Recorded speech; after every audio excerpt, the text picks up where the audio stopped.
우리 하나님 말씀 욥기 23장 1절에서 14절 말씀을 같이 봉독을 했습니다. 우리 이 말씀 가지고 열망과 절망이라고 하는 제목으로 우리 하나님 말씀 증거하겠습니다. 오늘 한국에서는 수능일이죠. 고3 아이들이 지금 시험을 보고 있습니다. 그래서 대한민국의 모든 수험생에게 하나님의 은총이 넘치기를 기도하는 그런 마음으로 하루를 보냈습니다. 고등학교 입시 시험 때, 그러니까 대학교 아니고 고등학교 입시 시험 때, 시험 당일 아침에 제 친구가 우리 집에 와가지고 저랑 함께 차를 타고 가는 덕에 그 친구가 우리 아버지한테 기도를 받고 갔거든요. 그런데 그 친구가 답안지를 밀렸었어요. 그런데 오히려 답안지 밀렸었는데 시험을 또 잘 봐가지고 인문계 고등학교에 합격을 해가지고 저랑 같이 학교를 다닌 친구가 있습니다. 실제로 그런 일이 있었습니다. 원래 그 친구가 그 당시 인문계 학교를 갈 수 없었는데 답안지를 밀렸었어요. 근데 그래서 붙었습니다.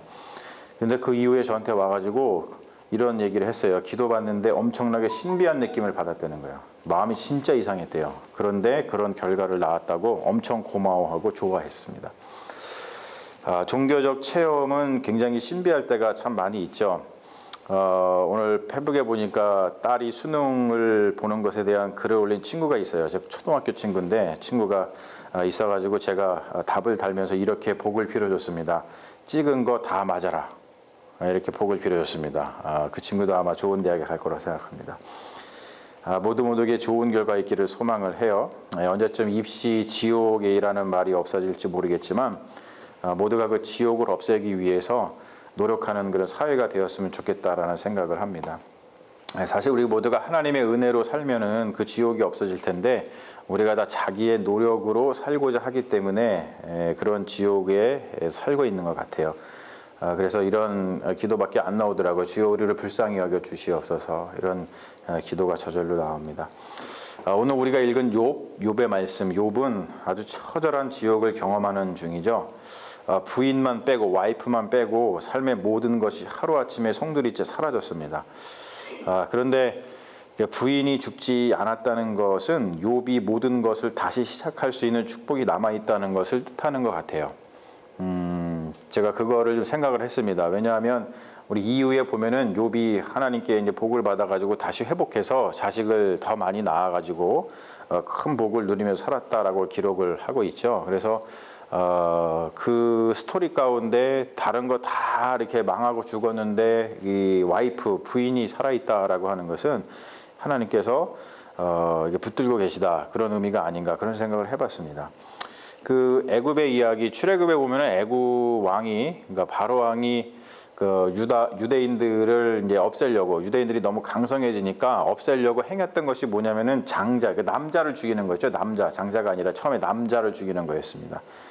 근데 사실 애굽 왕이 좀 모자라다고 생각을 해요. 저는 왜 그러냐면 유대 민족의 부흥을 걱정을 했다면 남자아이를 죽이면 안 되죠. 누굴 죽여야 돼요?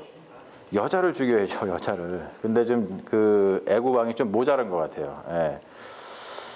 한국이 인구 절벽을 경험하고 있죠. 이번 수능 시험을 치르는 학생이 55만 명 정도 된다고 하는데 그중에 고3 재학생이 40만 명 정도가 됩니다. 정확히는 39만 4,024명이라 그래요. 역대 가장 적은 수험생입니다. 이러한 인구 절벽을 극복을 하려면은 여성에 대한 정책 복지가 굉장히 잘 이루어져야 되는데 왜 그러냐면 여성은 모든 생명의 희망이라고 생각을 합니다. 욥기는 장대한 지혜 문학이죠. 구약 성경 중에서 가장 심오한 철학과 신학을 담고 있는 그러한 하나님의 말씀입니다. 그리고 구성도 굉장히 드라마틱합니다. 우리가 무슨 스토리 같은 거, 뭐 드라마, 이야기 이런 거를 전개할 때 이 욥기서를 참고하면은 굉장히 히트 칠 수 있는 그러한 구조를 가지고 있어요. 자, 욥의 세 친구가 있었죠. 엘리바스, 소발, 빌닷이라고 하는 친구인데 욥의 그 세 친구는 그 당시 그리고 지금도 여전히 우세한 그러한 생각인데요. 그 당시 만연했던 사상을 대표를 하고 있습니다. 그 사상이 뭐냐면 보상교리라고 하는 겁니다. 보상교리.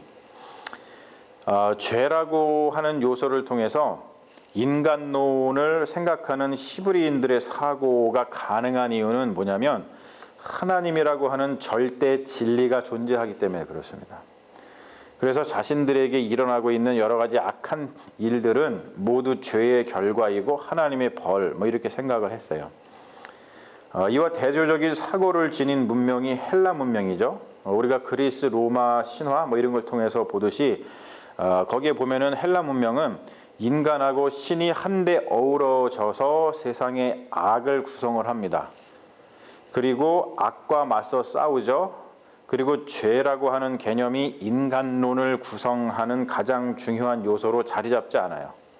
왜냐면 뭐 우리가 알다시피 신도 막 죄를 짓고 사람을 못 살게 굴고 막 무슨 뭐 암투를 벌이고 막 그러잖아요. 그러다 보니까 이 헬라 문명, 그리스 로마 문명에서는 어떤 죄라고 하는 개념이 인간론을 구성하는데 그렇게 중요한 요소가 아닙니다.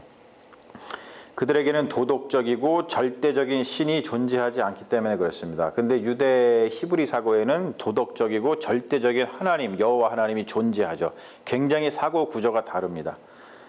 그래서 이 헬라 문명, 그리스 로마 문명에서는 인간은 그러한 운명, 자기들한테 오는 어떠한 어떤 뭐 이렇게 힘들고 어려운 역경 이런 운명과 맞서 싸워야 됩니다.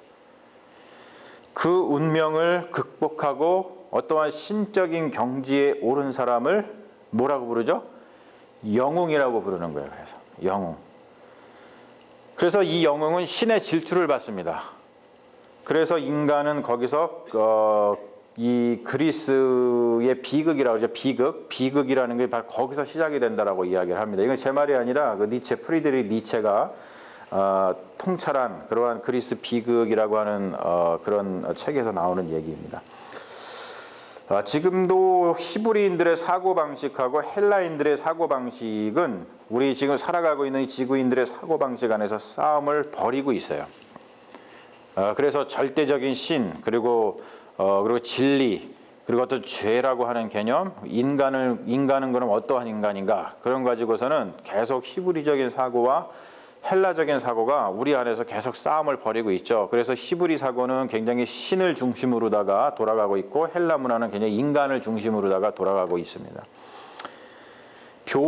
보상교리, 오늘 이야기하는 이 보상교리라고 하는 것은 매우 실존적인 고민이에요. 왜냐하면 자, 욥의 재난 소식을 듣고 찾아온 욥의 세 친구 엘리바스, 소발 그리고 빌닷 그 세 사람이 욥한테 무슨 일을 합니까? 정죄합니다. 정죄. 너는 죄인이야.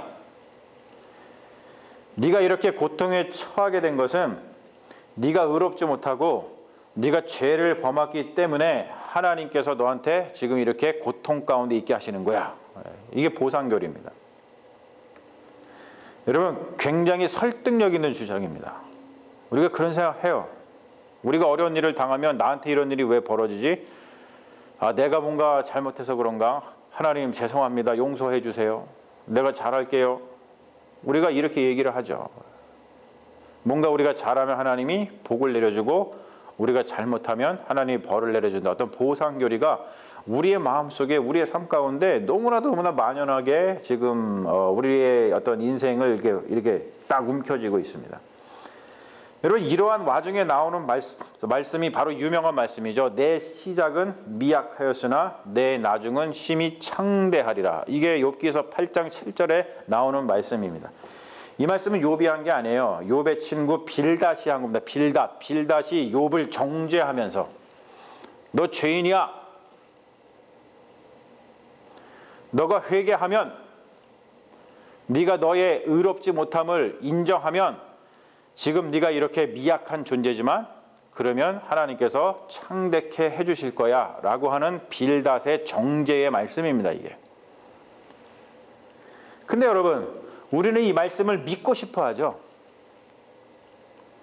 지금 이렇게 힘들고 어렵지만 내가 회개하고 내가 죄를 고백하고 그래서 하나님께 용서를 받아서 내가 의인이 되면 모든 어려움을 극복하고 지금은 정말 이렇게 우리가 형편없지만 심히 창대해질 거라고 믿고 싶어 합니다. 그런데 여러분 우리 실제의 삶 속에서는 회개를 통한 그리고 의로운 사람에 대한 하나님의 복이 임하기도 하고 그렇지 않기도 합니다. 죄 용서함을 받고 심히 창대해지면 참 좋겠지만 그렇지 않아요. 그러면 여러분, 하나님은 안 계신 겁니까?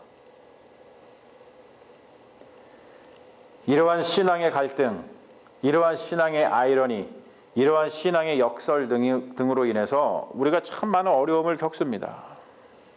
무엇보다도 정죄당하는 아픔, 밀려오는 죄책감, 흔들리는 믿음, 이러한 삶의 요소들이 우리를 사납게 막 흔들어대죠. 정말로 힘들 때가 많이 있어요. 욥은 바로 이러한 보상교리에 온 마음을 다해서 저항을 하고 있습니다. 욥의 세 친구는 보상교리를 받아들이지 않고 저항하는 욥을 온 마음을 다해서 정죄를 하고 있어요. 우리가 욥의 그 구조를 보면은 욥이 그런 일을 당하고 나서 세 친구가 와서 이제 위로를 하다가 욥하고 세 친구하고 이제 이렇게 서로 저항하고 정죄하면서 이제 변론을 이어가잖아요. 그게 한 번 나오고 두 번 나오고 세 번이 나오죠. 그리고 나서 이제 엘리후가 등장을 해서 이렇게 뭔가 지혜로운 얘기를 한 다음에 하나님이 등장해서 그게 마무리되는 그런 구조를 가지고 있습니다. 세 번이나 그렇게 서로 크래시가 나는 거예요. 나는 죄를 지은 게 아니야. 너희들이 말하는 보상교리는 옳지 않아. 이렇게 얘기하는 욥과 무슨 소리야? 너는 지금 범죄했기 때문에 이런 일을 당하고 있는 거야. 라고 하면서 온 마음을 다해서 이 욥을 정죄하는 이 세 친구. 세 번이나 걸쳐서 그렇게 얘기했다는 것은 뭐냐면 그 구성을 통해서 뭘 얘기하고 싶은 거냐면 서로 한 발자국도 물러서지 않고 있다는 겁니다. 서로 한 발자국도 물러서지 않는다고 한다면 여러분 이 문제를 누가 해결해 주셔야 된다는 거예요? 당연히 하나님이죠. 하나님. 그러한 상황 속에서 오늘 우리가 읽은 본문은 바로 욥의 열망과 절망을 담고 있다는 거예요.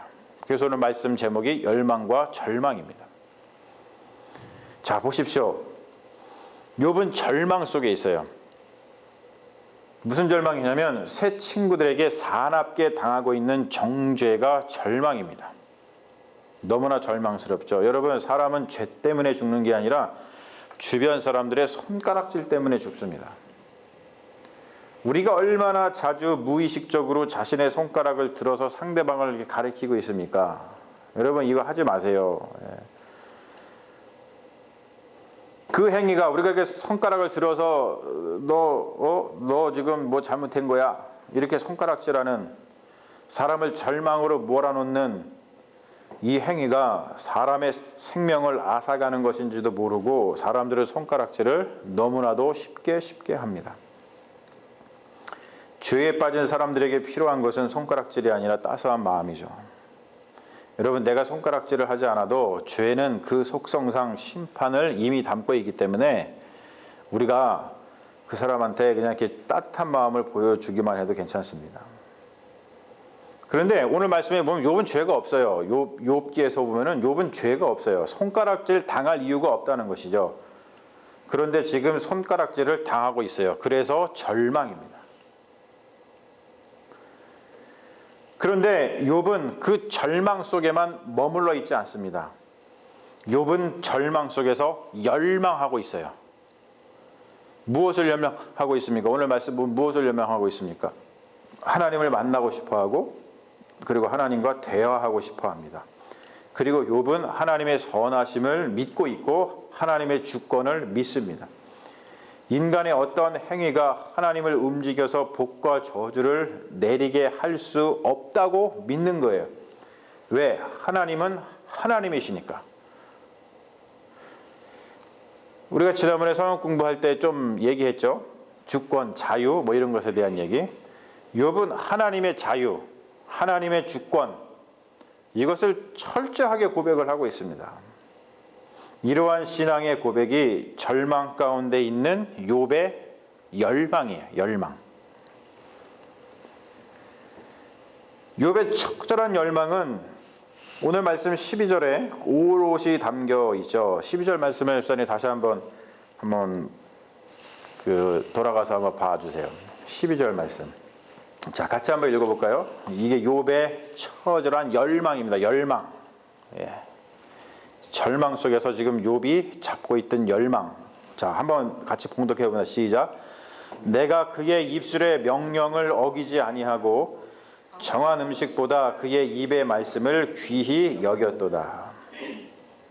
너무나 귀한 말씀입니다, 여러분. 우리는 보통 말씀이 밥 먹여준다고 생각하지 않아요. 다른 말로다가 우리의 생명은 그냥 우리 자신이 책임져야 한다고 생각을 합니다. 하나님이 우리의 생명을 책임져 준다고 생각하지 않죠. 여러분, 한번 여러분 상상력을 발휘해서 우리가 죽을 처지에 놓여 있다고 생각을 한번 해보세요. 죽을 처지에 우리가 놓여 있다고 가정을 한번 해보세요. 그리고 내 앞에 지금 죽을 처지에 있는데 내 앞에 밥이 있고 지금 말씀이 있다고 생각을 해보세요. 여러분, 내가 지금 죽을 처지예요. 근데 여기 지금 밥이 있고 말씀이 있어요. 자, 여러분 무엇을 드시겠습니까? 밥을 드시겠어요? 말씀을 드시겠어요? 네. 저는 이 말씀을 묵상하면서 열왕기상 17장에 등장하는 엘리야의 이야기가 오버랩됐습니다. 극심한 가뭄으로 인해서 모두 죽게 되었을 때에 하나님이 엘리야를 살리기 위해서 보낸 곳이 사르밧 과부의 집입니다. 이야기하면 좀 부잣집으로 보내시지 정말 사르밧 과부의 집으로 보냈죠. 여러분, 그곳에 도착했을 때에 사르밧 과부가 뭐라고 얘기합니까? 내가 지금 먹을 게 없는데 아들하고 이 마지막 남은 양식을 먹고서 이제 그냥 죽으려고 그랬습니다. 이렇게 정도로다 그냥 너무너무 힘든 그런 곳에 갔어요. 근데 그때 엘리야가 사르밧 과부의 집에 도착해가지고 그들이 먹고 죽으려 했던 음식을 자신에게 달라고 이야기를 합니다. 그 말씀이 이렇게 되어 있어요. 엘리야가 그에게 이르되 두려워하지 말고 가서 네 말대로 하려니와 먼저 그것을 나를 위하여 작은 떡 한 개를 만들어 내게로 가져오고 그 후에 너와 네 아들을 위하여 만들라. 이스라엘 하나님 여호와의 말씀이 나 여호와가 비를 지면에 내리는 날까지 그 통에 가루가 떨어지지 아니하고 그의 병에 기름이 없어지지 아니하리라 하셨느니라. 여호와의 말씀이. 자, 보통 사람들은 이런 상황 속에서 양식을 택하지 말씀을 택하지 않습니다. 근데 여러분 생각해 보세요. 만약 이 사르밧 과부가 말씀을 택하지 않고 양식을 택했다면 그와 그의 아들은 한 끼 음식을 먹고 죽었겠지만 사르밧 과부는 말씀을 택함으로 인해서 그 어려운 가뭄의 때에 구원을 경험을 합니다. 여러분, 굉장히 매우 놀랍고 도발적인 그러한 말씀입니다. 여러분, 다시 한번 우리에게 한번 물어보죠. 우리 자신에게 한번 여러분들 물어보세요. 여러분 스스로에게 우리가 이제 믿음을 가지고 살아가는 우리 그리스도인들이다, 하나님의 말씀으로 살아간다, 우리 입술로 고백하지만 지금 우리가 사르밧 과부가 되어서 여기 지금 양식과 말씀이 놓여 있는데 양식과 말씀 중에 무엇이 더 귀합니까? 여러분 대답을 한번 해보세요. 뭐가 더 귀하세요? 이 선뜻 뭔가 얘기하기가 쉽지가 않죠. 우리의 생명의 근원이 어디서 오는지를 절실하게 깨달은 사람, 즉 진리를 아는 사람은 욥의 고백처럼 정한 음식보다 하나님의 말씀을 귀하게 여기겠죠. 우리 모두가 이러한 진리의 경지 그리고 이러한 신앙의 경지에 오를 수 있게 되기를 소망합니다. 여러분, 이러한 신앙이 우리에게 얼마나 큰 자유를 줄까 한번 생각을 해보세요. 내가 양식에 얽매이는 것이 아니라 어떠한 상황에서든지 내가 지금 죽음 앞에 놓여 있다 할지라도 내가 양식을 택하는 것이 아니라 하나님의 말씀을 택할 줄 아는 그러한 믿음을 가지고 있다라고 생각을 할 때 욥이 고백하는 것처럼 정한 음식보다 하나님의 말씀을 귀하게 여기는 그 마음을 내가 가지고 있다. 사르밧 과부가 하나님의 말씀이 놓여 있었고 여기에 지금 양식이 놓여 있었는데 사르밧 과부처럼 그렇게 하나님의 말씀을 택했다. 그랬을 때에 그 신앙이 우리에게 얼마나 큰 자유를 줄까? 하나님의 말씀을 붙잡기 때문에 아무 곳에도 얽매이지 않고, 그리고 아무것도 두려워하지 않고 오히려 생명의 풍성함을 누릴 수 있게 된다는 것이 하나님 말씀이 우리에게 주는 생명의 약속입니다. 하나님의 말씀을 그 무엇보다도 귀하게 여기는, 그래서 하나님을 만나고 싶어하고 하나님과 대화하고 싶어하는 열망 가운데 있는 욥에게는 그런데 또 다른 절망이 있습니다. 그 절망은 뭐냐면 바로 욥의 그러한 열망을 아랑곳하지 않으시고 숨어 계신 하나님 때문에 발생하는 절망입니다. 그 절망은 또 이 구절에 담겨 있습니다. 8절과 9절의 말씀입니다. 이걸 다시 한번 읽어볼까요? 수사님 다시 한번 넘겨봐 주세요. 8절과 9절 말씀 같이 한번 읽어봅니다. 시작. 그런데 내가 앞으로 가도 그가 아니 계시고 뒤로 가도 보이지 아니하시며 그가 왼쪽에서 일하시나 내가 만날 수 없고 그가 오른쪽으로 돌이키시나 배울 수 없구나. 앞을 봐도 뒤를 봐도 이 양옆을 봐도 하나님이 안 계시다는 거예요. 내가 그렇게 열망하는데 하나님의 말씀을 붙들고 하나님을 좀 만나고 싶고 하나님이 좀 나타나셔서 뭔가 이야기해 주시기를 바라고 있는데, 그런 정말 강력한 열망을 가지고 있는데 하나님이 숨어 계신다는 거예요. 이게 또 다른 욥의 절망입니다. 욥에게는 이렇게 꽉 막힌 절망이 가득합니다. 그러나 여러분, 그 절망이 욥의 열망을 막지는 못하고 있어요. 그리고 그 열망은 희망으로다가 피어나고 있습니다. 그것이 바로 우리가 오늘 말씀의 중심으로 삼고 있는 이 말씀, 내가 가는 길을 그가 아시나니 그가 나를 단련하신 후에 내가 순금같이 나아오리라. He knows the way I take. When he has tried me, I shall come forth as gold. 사랑하는 여러분,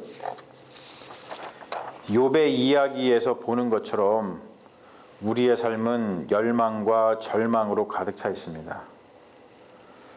우리의 삶은 이런저런 절망이 참 많이 있어요. 사실 우리가 그 절망을 우리가 그냥 일일이 표현하지 않아서 그렇지 절망투성이죠. 예, 절망투성입니다. 그러나 우리가 그 절망 속에서 절망으로 인해 무너지지 않는 것은 우리에겐 욥과 같은 열망이 있기 때문에 그렇습니다. 무슨 열망입니까? 무엇보다도 하나님의 말씀을 붙들겠다는 그 열망. 하나님의 말씀을 붙들겠다는 그 열망. 여러분, 말씀이 정말 밥 먹여줍니다. 이 고백의 경지까지 우리가 다 같이 갔으면 좋겠어요. 하나님의 말씀을 붙들겠다는 열망. 그래, 말씀이 밥 먹여주지. 말씀이 나를 살리지. 이 열망. 그 열망이 우리에게 있는 한 절망으로 가득 찬 우리의 인생은 희망적일 줄로 믿습니다. 그냥 희망적이 아니라 충분히 희망적일 줄로 믿습니다. 그래서 오늘 말씀 가운데 마지막으로 이 기도가 나오더라고요. 주님께서는 우리가 가는 길을 알고 계십니다. 주님, 우리를 단련하소서. 우리가 정금같이 나오겠나이다. 여러분, 이 소망 가운데 살아가시는 믿음의 자녀들 되시기를 주님의 이름으로 축원합니다. 기도하겠습니다. 아버지 하나님, 우리 삶 가운데 절망이 참 많이 있지만 그 절망 가운데서 우리는 욥과 같이 열망하고 있기 때문에, 하나님의 말씀을 열망하고 있기 때문에 하나님께서 지금 우리 가는 길을 알고 계시고 주님께서 우리를 단련하고 계시며 그래서 우리가 정금같이 나올 것을 알고 있기 때문에 이 열망 때문에 우리는 그 절망 속에서 좌절하지 않습니다. 하나님, 욥의 마음을 우리에게도 주시옵소서. 그리하여 어떠한 상황 가운데서도 우리가 양식보다 하나님의 말씀을 더욱더 사모하고 하나님의 말씀을 더욱더 붙들어서 그 말씀이 우리를 살린다고 하는 것, 그 말씀이 우리에게 영원한 생명을 주신다고 하는 이 귀한 열망 가운데서 살아가게 하여 주셔서 어떠한 절망도 극복하는 믿음의 자녀들 될 수 있도록 인도하여 주시옵소서. 날마다 주님 우리에게 말씀을 주시옵소서. 그 말씀 붙들고 승리하겠습니다. 예수님의 이름으로 기도합니다. 아멘.